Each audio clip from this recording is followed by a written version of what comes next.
Hello student, कल हम लोगों ने पढ़ा था इलेक्ट्रिक फील्ड इंटेंसिटी के बारे में। और इलेक्ट्रिक फील्ड के बारे में पढ़ा था। फिर इसका हम लोगों ने डायमेंशन निकाला था।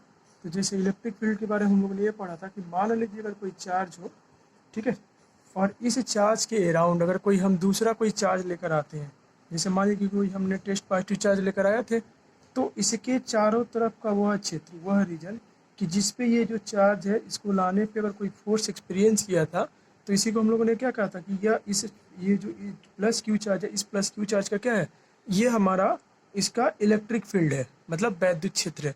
अब इसके बाद हम लोगों ने देखा था कि इलेक्ट्रिक फील्ड इंटेंसिटी निकाला था, तो इलेक्ट्रिक फील्ड इंटेंसिटी को हम लोगों ने F/Q0 लिखा था।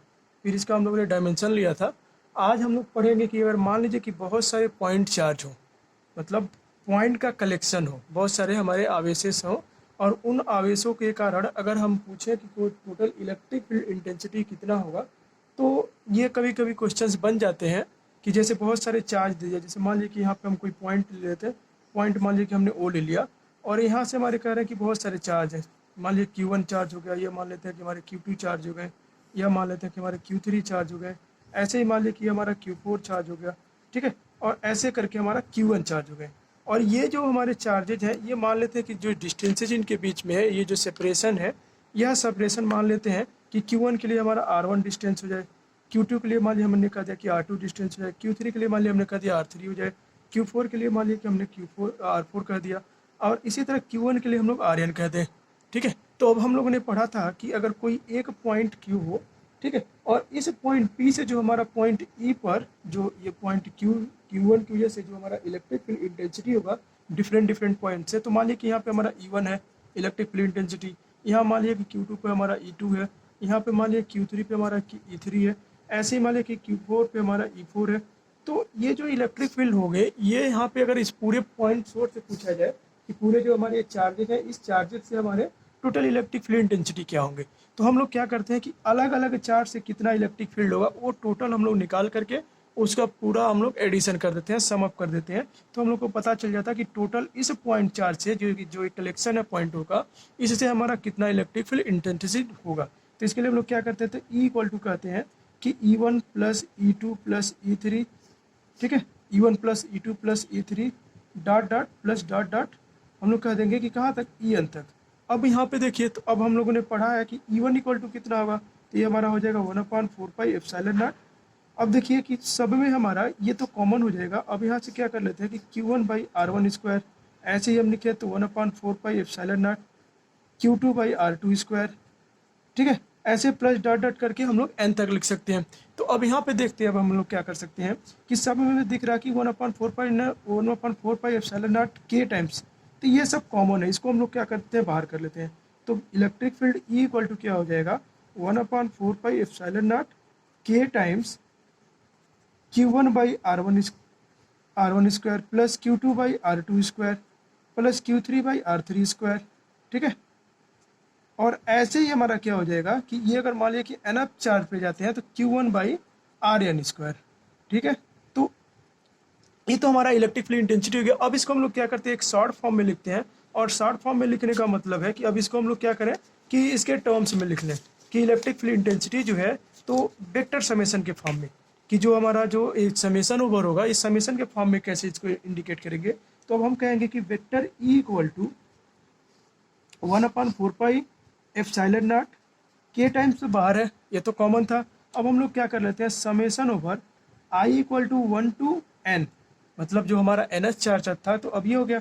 अब हमारे पास क्या हो गया, तो Qn या QI/RI², ठीक है। तो ये हमारा क्या हो जाएगा, इलेक्ट्रिक फील्ड इंटेंसिटी हो जाएगा गिवन पॉइंट, मतलब अगर बहुत सारे इलेक्ट्रिक चार्ज हों तो उस इलेक्ट्रिक चार्ज के कलेक्शन से जो इलेक्ट्रिक फील्ड लगेगा वो कितना होगा, तो 1/4πε0 QI/RI² r कैप। ये हमारा जो r कैप है, RI कैप है, ये यूनिट वेक्टर है, ठीक है। अब हम लोग को पढ़ना है कि इलेक्ट्रिक डाइपोल क्या होते हैं, मतलब ये हमारे अगर आपके दिए हो कि जो डाइपोल्स होते हैं ये वैद्युत द्विध्रुव क्या होता है, ठीक है। तो अब इसमें हमारा क्या होते हैं, तो अब देखिए इलेक्ट्रिक डाइपोल मीन्स ये हो गए कि कोई हमारे 2 पॉइंट चार्ज हो। जैसे मान लीजिए कि हम कह रहे हैं कि इसका पहले हम लोग डिफिनीशन देख लेते हैं कि अगर कोई 2 हमारे इक्वल एंड अपोजिट चार्ज हो, मतलब कोई हमारे मान लीजिए कि Q चार्ज है तो ये प्लस क्यू चार्ज है और दूसरा इसी अमाउंट के साथ माइनस क्यू चार्ज है। इनको हम क्या करते हैं, अगर एक स्मॉल डिस्टेंस पे सेपरेट कर दें, दोनों को क्या कर देते हैं, मान लीजिए कि हमने क्या किया 2l डिस्टेंस पे सेपरेट कर दिया। यह जो डिस्टेंस है ये हम लोग l भी ले सकते हैं, अंडर रूट पे भी ले सकते हैं, क्योंकि यह डिस्टेंस है चार्ज के बीच में। तो 2l इसलिए लेते हैं क्योंकि कैलकुलेशन करने में हम लोग को आसानी हो जाए, इसलिए हम लोग क्या करते हैं 2l इसके बीच का डिस्टेंस लेते हैं। ठीक है, तो अब देखिए कि अभी यहाँ पे कह रहे हैं कि अगर कोई दो चार्ज हो, इन्हें दोनों चार्ज का जो मैग्नीट्यूड है वो दोनों समान है, मतलब जो इनके परिणाम है परिणाम इनके समान है, और इनको क्या करते हैं एक स्मॉल डिस्टेंस पे मतलब 12 दूरी पे इनको अगर सेपरेट कर देते हैं, रख देते हैं, तो ये जो कॉम्बिनेशन बनता है इसको हम लोग कहते हैं इलेक्ट्रिक डाइपोल। अब आते हैं कि इलेक्ट्रिक डाइपोल मूवमेंट क्या होगा। तो इलेक्ट्रिक डाइपोल मूवमेंट मीन्स ये हो गया कि अगर जो ये पॉइंट चार्ज है, इस पॉइंट चार्ज का अगर हमको ये कहें तो इलेक्ट्रिक डाइपोल मूवमेंट को हम लोग क्या कहते हैं, पहला चीज हमारा था कि इलेक्ट्रिक डाइपोल क्या था, ये हम लोगों ने डिस्कस किया। तो इलेक्ट्रिक डाइपोल को हमने बताया कि अगर मान लीजिए अगर कोई हमारे दो चार्जेज हों और वो क्या है कि एक दूसरे से समान प्रकृति के चार्ज, मतलब एक प्लस क्यू चार्ज है और दूसरा हमारा माइनस क्यू चार्ज है, ये दोनों एक दूसरे से स्मॉल दूरी पे रखे गए हैं, तो इनके जो कॉम्बिनेशन ये बनेगा, इसी कॉम्बिनेशन को हम लोग बोलते हैं इलेक्ट्रिक डाइपोल। अब अगला जो हमारा है इलेक्ट्रिक डाइपोल मूवमेंट क्या होता है, ठीक है, कि इलेक्ट्रिक डाइपोल मूवमेंट क्या होगा। तो इलेक्ट्रिक डाइपोल मूवमेंट मतलब वैद्युत द्विध्रुव आघूर्ण। हिंदी मीडियम वाले बच्चे अगर आप लोग को प्रॉब्लम होगा तो आप लोग जरूर बताइएगा। इलेक्ट्रिक डाइपोल मूवमेंट मतलब वैद्युत द्विध्रुव आघूर्ण। तो वैद्युत द्विध्रुव आघूर्ण के लिए हम लोग क्या करें, तो अब देखिए ये क्या होता है। तो अब ये हमारा हो गया कि अगर कोई चार्ज है तो इस चार्ज के इस जो इलेक्ट्रिक डाइपोल मूवमेंट P है, ठीक है, तो इसको वेक्टर फॉर्म में भी लिख लेते हैं क्योंकि इलेक्ट्रिक डाइपोल मूवमेंट क्या होता है, वेक्टर होते हैं। तो अब ये जो हमारा इलेक्ट्रिक डाइपोल मूवमेंट होगा, इस चार्ज का और इनके बीच का जो दूरी है, इस दूरी के प्रोडक्ट के मतलब इसके गुणनफल के बराबर होता है। ठीक है, तो अब ये हमारे क्या हो गया, तो इलेक्ट्रिक डाइपोल मूवमेंट हमारे क्या होते हैं, वेक्टर क्वांटिटी होते हैं। अब इसका यूनिट क्या होगा और इसका डायमेंशंस क्या होगा। यूनिट और डायमेंशंस पे प्रॉब्लम्स आपके बनते हैं। ठीक है, तो अब इसका हम लोग यूनिट लिख लेते हैं। तो अब देखिए ये चार्ज है, मतलब जो इलेक्ट्रिक डाइपोल मूवमेंट है, तो यूनिट ऑफ पी मतलब हमारा पी का मात्रक क्या होगा। ठीक है, तो unit of P equal to क्या कहेंगे, तो ये क्यू का मात्रक क्या होता है, तो क्यू हमारा चार्ज है, चार्ज का मात्रक हमारा कूलम्ब होता है। ठीक है, और ये एल क्या है, एल डिस्टेंस है, तो डिस्टेंस का हमारा मीटर होता है। ठीक है, तो ओवरऑल हम लोग इसको अगर 60 में लिखें तो कूलम्ब मीटर। ठीक है, अब ये कूलम्ब मीटर इसका यूनिट हो गया। अब इसका डायमेंशंस क्या होगा, मतलब इसका बीमा क्या होगा। तो देखिए पिछले टर्म से हम लोग कह रहे हैं कि जो कूलम्ब्स का जो हमारा डायमेंशन है, जो इसका बीमा है, हम लोग क्या लिखते हैं 80 लिखते हैं। और ये जो मीटर है, तो मीटर मतलब लेंथ हो गया, तो लेंथ के लिए हम लोग एल यूज करते हैं। तो ओवरऑल अगर इसको मिला कर लिखेंगे तो क्या लिखेंगे, तो हम लोग लिखेंगे कि ATL, या थोड़ा सा और अच्छा करके लिख लिया जाए तो और अच्छा लिख करके लिख लेंगे तो m⁻�0 LTA। ठीक है, ये हमारा क्या हो गया, ये इसका डायमेंशन हो गया, इलेक्ट्रिक डाइपोल मोमेंट का यह डायमेंशन है, इसका बीमा हो गया। ठीक है, अब देखिए अब अगला हमारा जो टॉपिक है, अगला जो हमारा टॉपिक है कि अगर मान लीजिए कि जो हमारे और जो इलेक्ट्रिक डाइपोल है, ये इलेक्ट्रिक डाइपोल कैसे फॉर्म होते हैं, मतलब ये आपके कुछ सॉल्यूशंस में स्पेशली आते हैं। तो हमारे polar and non polar molecules होते हैं। ठीक है, तो पोलर मॉलिक्यूल जिसको हम लोग क्या करें कि वाटर में वो आसानी से हमारा क्या हो जाता है, आयंस बन जाते हैं, मतलब अपने आयंस के पार्ट में डिवाइड हो जाते हैं। जैसे मान लीजिए कि अगर हम कहें कि ये Cl है, ठीक है, तो H प्लस आयन बन गया, Cl माइनस आयन बन गए, तो ये आपके डाइपोल्स बन गए। मतलब देखिए ना, प्लस क्यू चार्ज इस पे है और इस पे माइनस क्यू चार्ज है, तो प्लस और माइनस चार्ज जब मिल जाते हैं तो इसी को तो हम लोग बोलते हैं ना कि ये डाइपोल बनाते हैं। तो जो हमारे पोलर मॉलिक्यूल होते हैं, तो ये पोलर मॉलिक्यूल हमारे इलेक्ट्रिक डाइपोल मूवमेंट को शो करते हैं। ठीक है, अब आ जाते हैं हम लोग कि अगर electric dipole movement find out करना है, मतलब electric field intensity find out करना है कैसे, तो कोई हमारा एक गिवन पॉइंट है, मतलब एक पॉइंट सोर्स हो और उस पॉइंट सोर्स से हमको क्या करना है, electric field intensity find out करना है, मतलब वैद्युत क्षेत्र की तीव्रता निकालना है। मतलब इसको हिंदी में कहते हैं हम लोग कि अक्षीय स्थिति में, कि अक्षीय स्थिति में मतलब हमारा जो मतलब एक्सियल पोजीशन में हमको क्या करना है, electric field intensity find out करना है कि जो वैद्युत क्षेत्र की जो तीव्रता होगी वो कितना होगा। ठीक है, तो अब हम लोग को निकालना है कि electric field intensity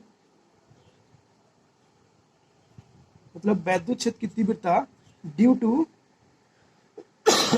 to a point charge, due to a point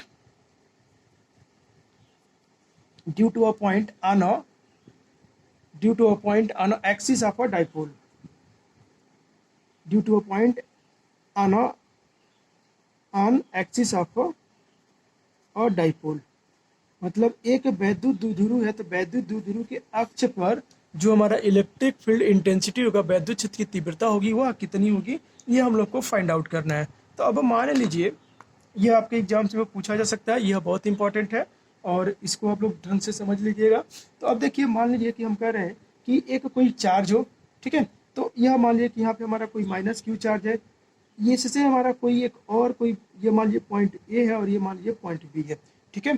तो अब पॉइंट ए पे हमारा क्या रखा गया है, एक माइनस क्यू चार्ज रखा गया है और पॉइंट बी पे प्लस क्यू चार्ज रखा गया है, ठीक है। अब यहाँ से हमको क्या करना है कि एक और पॉइंट पी है कि जहाँ पे हमको क्या करना है, वैद्युत क्षेत्र की तीव्रता निकालना है। और वो क्या है कि इस डाइपोल के सेंटर से, मान लीजिए कि इसका डाइपोल का जो हम सेंटर ले रहे हैं, तो डाइपोल का सेंटर मान लीजिए हम ओ कह रहे हैं, तो इसके सेंटर से क्या है, जो पॉइंट पी है वो कितने डिस्टेंस पे है, तो आर दूरी पे है, ठीक है। तो अभी से बिंदु पी पे हमको क्या करना है, electric field intensity find out करना है, मतलब वैद्युत क्षेत्र की तीव्रता ज्ञात करनी है। तो अब देखिए कि यह डिस्टेंस हम मान ले रहे हैं कि एल हो जाए और ये भी डिस्टेंस हमारा एल हो जाएगा, ठीक है। अब इनके बीच में जो सेपरेशन है वो हमारा 2l है, क्योंकि जो इलेक्ट्रिक फील्ड जो हमने इलेक्ट्रिक डाइपोल को माना था, वैद्युत द्विध्रुव को माना था, इसके बीच में हमने 2l डिस्टेंस लिया था।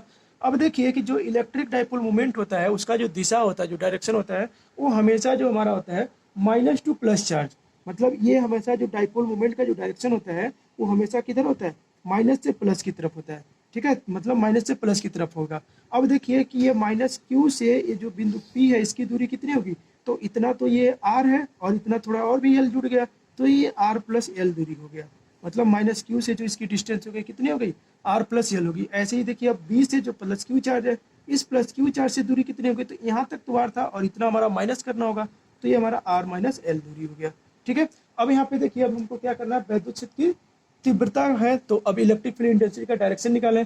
तो अब देखिए, मान लीजिए कि हम कह रहे हैं कि माइनस क्यू से जो बिंदु पी पर जो इलेक्ट्रिक फील्ड इंटेंसिटी लग रहा है, ठीक है, माइनस क्यू चार्ज की वजह से, तो माइनस क्यू चार्ज की वजह से जो इलेक्ट्रिक फील्ड इंटेंसिटी लग रहा है, वो हम लोग मान लेते हैं कि वो हमारा क्या है, कि वो E2 मान लेते हैं, ठीक है।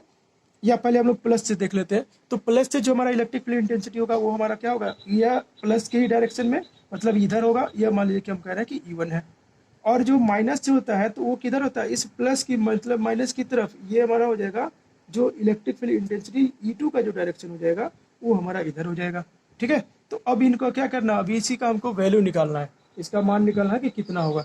तो अब हम लोग क्या करेंगे कि मानेंगे कि एक हमारा डाइपोल है, ठीक है, एक ए बी डाइपोल है जिसके बीच के, जिस पे जो हमारे जो चार्ज रखे गए, माइनस क्यू चार्ज बिंदु ए पर और प्लस क्यू चार्ज बिंदु बी पे रखा गया, इनके बीच का जो दूरी है वो 2l है। अब यहाँ से एक बिंदु पी है जो आर दूरी पे है, जहाँ पे हमको क्या करना है, वैद्युत क्षेत्र की तीव्रता निकालना है, मतलब electric field intensity find out करना है, ठीक है। तो अब देखिए कि अब हम लोगों ने पढ़ा है अभी कि जो इलेक्ट्रिक डाइपोल मूवमेंट होता है वो कितना होता है, तो पी इक्वल टू भी हम लोगों ने पढ़ा कितना, कि 2ql, ठीक है। तो 2ql हो गया, यह मान लीजिए क्वेश्चन नंबर 1 होता है। अब देखिए कि अब मान लेते हैं कि जो बिंदु पी पर जो बिंदु हमारा जो इलेक्ट्रिक फील्ड जो इंटेंसिटी होगा बिंदु पी पर, मतलब इससे प्लस क्यू चार्ज से, तो प्लस क्यू चार्ज से कितना होगा। तो अब देखिए प्लस क्यू चार्ज से हमने कितना माना था कि हमारा E1 है।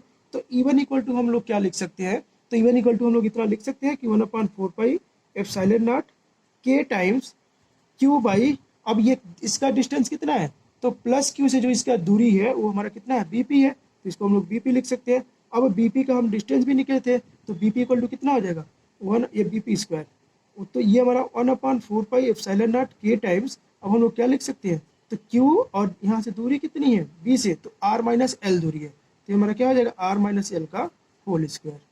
और इसका दिशा किधर होगा, तो दिशा हमारा किसका होगा, बीपी के अलांग, मतलब इसका जो डायरेक्शन होगा वो डायरेक्शन किधर होगा, बीपी के डायरेक्शन में होगा, मतलब बीपी के अलांग होगा, बीपी के अनुदिश होगा, ठीक है। तो ये हम लोग का हो गया। अब देखिए इसी तरह से कि हम कह सकते हैं कि जो इस प्लस क्यू चार्ज है, इस प्लस क्यू चार्ज से तो हम लोगों ने निकाल लिया। अब ऐसे ही माइनस क्यू चार्ज से कितना इलेक्ट्रिक फील्ड इंटेंसिटी होगा, ये हम लोग देख लेते हैं। तो माइनस क्यू चार्ज से जो इलेक्ट्रिक फील्ड इंटेंसिटी होगा, अब यहाँ पे देखिए, तो ये तो हमने मान लिया कि, ये मान लीजिए कि हम कह रहे हैं कि वो हमारा कितना, वो मान लीजिए कि E2 है।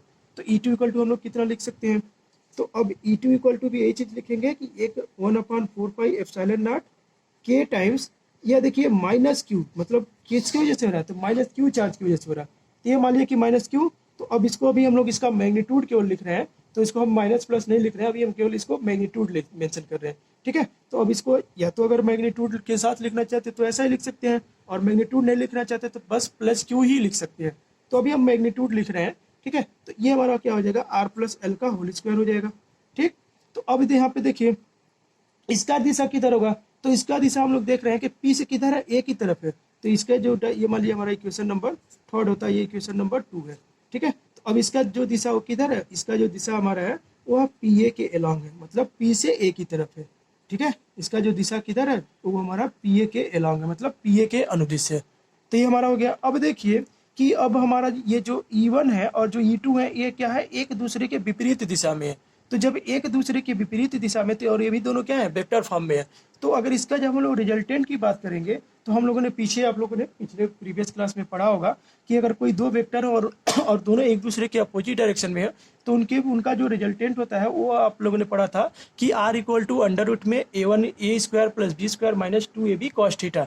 तो अब वैसे हम लोग इसका निकालते हैं, तो अगर इसका अगर हम लोग वैल्यू निकालें तो हम लोग कह सकते हैं कि जो रिजल्टेंट होगा, मतलब जो रिजल्टेंट इलेक्ट्रिक फील्ड इंटेंसिटी होगा, वैद्युत क्षेत्र की तीव्रता होगा, तो वो E इक्वल टू कितना हो जाएगा, तो E इक्वल टू हम लोग कहेंगे कि E माइनस E1, ठीक है, E1 माइनस E2।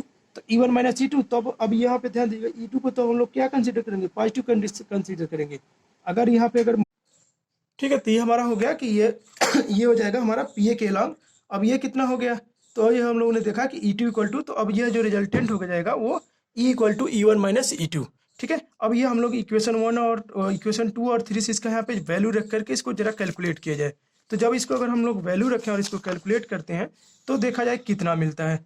तो अब E1 इक्वल टू हमारे पास जो था वो था 1/4πε0 K टाइम्स Q1 Q2। तो अब हम लोग यहाँ से देखिए कि E इक्वल टू हम लोग लिखने वाले हैं कि E इक्वल टू कितना हो जाएगा, तो E इक्वल टू हम लोग के पास मिल गया कि 1/4πε0 K टाइम्स, यह दोनों में क्या था यह भी लिख लेते हैं, 1/4πε0 K टाइम्स यह Q by R minus L का होल स्क्वायर था, और माइनस Q अपान 1/4πε0 K टाइम्स Q अपान R प्लस एल का क्या था, होल स्क्वायर था। अब देखिए 1/4πε0 K टाइम्स कॉमन है, दोनों में है, तो दोनों में हम लोग क्या करते हैं, देखते हैं, इसको कॉमन कर सकते हैं। तो अगर इसको कॉमन कर लेंगे तो 1/4πε0 K टाइम तो कॉमन हो गया। अब हमको देखिए बचा क्या, और Q भी कॉमन है, Q भी कॉमन कर लीजिए, तो ये बच गया 1/R माइनस एल का होल स्क्वायर, और यहाँ पे कितना बच गया, तो माइनस 1/R प्लस एल का होल स्क्वायर, ठीक है। तो ये बच गया। अब हम लोग देखिए क्या करते हैं, अब यहाँ पे एलसीएम ले लिया जाए। अब इसका एलसीएम लेके देखिए तो अब ये हमारा बन जाएगा कि 1/4πε0 K टाइम्स Q, और इसका अगर हम लोग एलसीएम लेते हैं तो एलसीएम लेंगे तो कितना आ जाएगा, ये हमारा हो जाएगा R माइनस एल का होल स्क्वायर और R प्लस एल का होल स्क्वायर, ठीक है। अब देखिए यहाँ पे हम इसको डिवाइड करेंगे तो ये हमारा यहाँ पे क्या बचेगा, यहाँ पे R प्लस एल का होल स्क्वायर हो जाएगा, और यहाँ पे माइनस R माइनस एल का होल स्क्वायर हो गया, ठीक है। अब देखिए ये जो, अब इसको हम लोग a प्लस बी के होल स्क्वायर किससे ब्रेक किया जाए, तो अगर इसको a प्लस बी के होल स्क्वायर से अगर इसको हम लोग ब्रेक करते हैं तो कितना आ जाएगा, तो अगर जैसे ही इसको हम लोग ब्रेक करते हैं तो 1/4πε0 Q, अब यहाँ पे हमारा हो जाएगा R square plus L square plus 2RL, मतलब 2AB होता है, a square plus B square plus 2AB, तो ये हमारा हो गया। अब ऐसे ही a square minus B square से लिखिए तो ये ब्रैकेट भी ओपन कर देते हैं, तो ये हमारा हो जाएगा R स्क्वायर। अब देखिए प्लस एल स्क्वायर होता है लेकिन माइनस लगा है तो बाहर माइनस लगने की वजह से माइनस हो जाएगा, तो ये हमारा हो जाएगा एल स्क्वायर, और माइनस होता है तो माइनस माइनस क्या हो जाएगा, प्लस हो जाएगा, तो ये 2RL, ठीक है। और यहाँ नीचे देखिए, ये नीचे हमारा एक फॉर्मूला है, एक ब्रैकेट में a प्लस बी, दूसरे में हमारा a माइनस बी, तो ये हमारा क्या हो जाएगा, a square minus B square, तो ये हम लोग लिख सकते हैं R square minus L square, और पूरे का क्या है, होल स्क्वायर है, ठीक, ये हो गया। अब देखिए यहाँ से इस R स्क्वायर से यह R स्क्वायर कट जाएगा, इस एल स्क्वायर से यह एल स्क्वायर कट जाएगा, ऊपर हमारा बचा कितना, तो यहाँ पे हमारा हो गया 1/4πε0 K टाइम्स Q, और यहाँ पे दिख रहा है कि बच रहा है कि 4RL, 2RL और प्लस 2RL, 4RL हो गया, और पूरे का by R square minus L square by L square का होल स्क्वायर। अभी हम लोगों ने पीछे देखिए पढ़ा, तो ये तो हमारा ई का वैल्यू हो गया। अभी हम लोगों ने पीछे पढ़ा कि जो इलेक्ट्रिक डाइपोल होता है ये क्या होता है कि इनके जो चार्ज के बीच का जो डिस्टेंस होता है वो बहुत ही कम होता है, बहुत ही स्मॉल होता है। तो अब हम लोग की जो आर के बीच में जो आर हमारा है उसके साथ एल की अगर तुलना करें, कंपेरिजन करें, तो ये बहुत छोटा है, और बहुत छोटे नंबर का स्क्वायर करते हैं तो और भी छोटा हो जाता है। तो इसलिए हम लोग क्या कह रहे हैं कि जो आर है ये बहुत ही ग्रेटर है किससे, एल से। तो अब इससे हम लोग एल स्क्वायर को छोड़ देंगे, निगलेक्ट कर देंगे। क्यों छोड़ देंगे, क्योंकि ये आर बहुत बड़ा है और आर बहुत छोटा बड़ा है तो एल स्क्वायर छोटा है, तो एल स्क्वायर छोटा है तो उसका स्क्वायर करेंगे तो और भी छोटा हो जाएगा। तो अब हम लोग एल स्क्वायर को क्या कर देंगे, निगलेक्ट कर देंगे। ठीक है, तो जैसे इसको हम लोग निगलेक्ट कर दें, तो अगर इसके जैसे ही हम मान लीजिए कि इसको निगलेक्ट कर देते हैं, इसको छोड़ देते हैं, तो जैसे ही छोड़ेंगे तो अब हमको क्या मिल जाएगा, अब देखिए, तो अब हमको मिल जाएगा कि ये हमारा आया था, तो ई इक्वल टू हमको मिल गया कि 1/4 पाई एप्सिलॉन नॉट के टाइम्स, यहाँ पे था 4RL क्यू 4RL, ठीक है, और ये बता बाई आर स्क्वायर का स्क्वायर, क्योंकि हमारा एल स्क्वायर को हमने क्या कर दिया, निगलेक्ट कर दिया। अब एल स्क्वायर को जैसे ही हम लोग निगलेक्ट कर देंगे तो अब देखिए यहाँ पे आर पे पावर 4 होगा, तो इसको हम लोग लिख सकते हैं 1/4 पाई एप्सिलॉन नॉट के टाइम्स क्यू बाई, और इस आर एल को हम लोग लिख रहे हैं 2, अभी ये एक लाइन और लिख लेते हैं, तो ये 4RL अपॉन आर पे पावर 4। अब देखिए एक आर से आर कट जाएगा, तो अब हम लोग का क्या मिल गया, ये मिल गया 1/4 पाई एप्सिलॉन नॉट के टाइम्स, और क्या हो जाएगा, तो Q, और यहाँ पे हम 2 के साथ लिख रहे हैं 2L, ठीक है ना, आर से आर एक कट चुका है, और यहाँ पे क्या बच गया, तो इंटू 2 अभी हम यहाँ पे साइड में लिखते हैं, और ये बाई आर पे पावर 3, ठीक है। अब देखिए अभी हम लोगों ने पीछे इक्वेशन 1 पढ़ा था कि P इक्वल टू कितना 2QL, तो P इक्वल टू 2QL यहाँ से हम लोग यूज कर लेते हैं, तो हमको मिल गया 1/4 पाई एप्सिलॉन नॉट के टाइम्स, और ये इतने के वैल्यू कितना हो जाएगा, ये हमारा PL हो जाएगा, सॉरी ये P हो जाएगा, तो P और ये 2 तो है ही, और ये आर पे पावर 3, तो ये तो हमारा हो गया electric field intensity at a given point, ठीक है। तो अब ये देखिए जो हमारा ये, अब इसको वेक्टर फॉर्म में भी लिख लेते हैं, तो अगर इसको अगर वेक्टर नोटेशन में लिखते हैं तो देखिए क्या हो जाएगा, तो वेक्टर नोटेशन में सिंपल सा कुछ करना नहीं है, इसको हम लोग को ये मान लीजिए कि ये इसका वेक्टर नोटेशन बना देते हैं, तो वेक्टर ई हो गया और ये हमारा वेक्टर पी हो गया, ठीक है। अब देखिए कि जो हमारा ई है ये क्या किस पे डिपेंड कर रहा है, तो यह इन्वर्सली प्रोपोर्शनल हो गया आर पे पावर 3 का, ठीक है। तो अब आप लोग से एक क्वेश्चन है, इसको कमेंट करके जरूर बताइएगा कि अभी हम लोगों ने पीछे जब देखा था कि एक पॉइंट चार्ज था, तो वहाँ पे जो था वो हमारा ई क्या था, इन्वर्सली प्रोपोर्शनल था आर स्क्वायर के, लेकिन यहाँ पे इस आर जो ई है वो आपका इन्वर्सली प्रोपोर्शनल आर पे पावर 3 का, तो इसका सिग्निफिकेंस क्या होगा, इसका मीनिंग क्या होगा, मतलब जो ये आर पे पावर हमारा E inversely proportional to R square है, और यहाँ पे ई इन्वर्सली प्रोपोर्शनल आर पे पावर 3 है, तो इसका फिजिकल सिग्निफिकेंस क्या है, तो इसको आप लोग कमेंट करके बताइएगा, और अब ज़्यादा से ज़्यादा अपने आप लोग दोस्तों के पास शेयर करिए, और इस लाइव चैनल को सब्सक्राइब जरूर करिए, और अगर किसी को भी किसी भी टॉपिक पे कुछ भी डिस्कशन करना है तो आप लोग कमेंट सेक्शन में बताइए, और डिस्क्रिप्शन बॉक्स में जो भी हम लोग का प्रीवियस वीडियो के जो लिंक्स हैं वो वहाँ पे अवेलेबल है, ठीक है। तो आज हम लोग इतना पे रहने देते हैं, अब हम लोग कल पढ़ेंगे कि जो इलेक्ट्रिक फील्ड इंटेंसिटी है, अब वो इलेक्ट्रिक फील्ड इंटेंसिटी के कोएक्सियल पोजीशन में, मतलब ये तो हमारा हो गया कि अक्षीय स्थिति, अब अगला हम लोग पढ़ेंगे निरक्षीय स्थिति, ठीक है। तो आज इतना रहने देते हैं।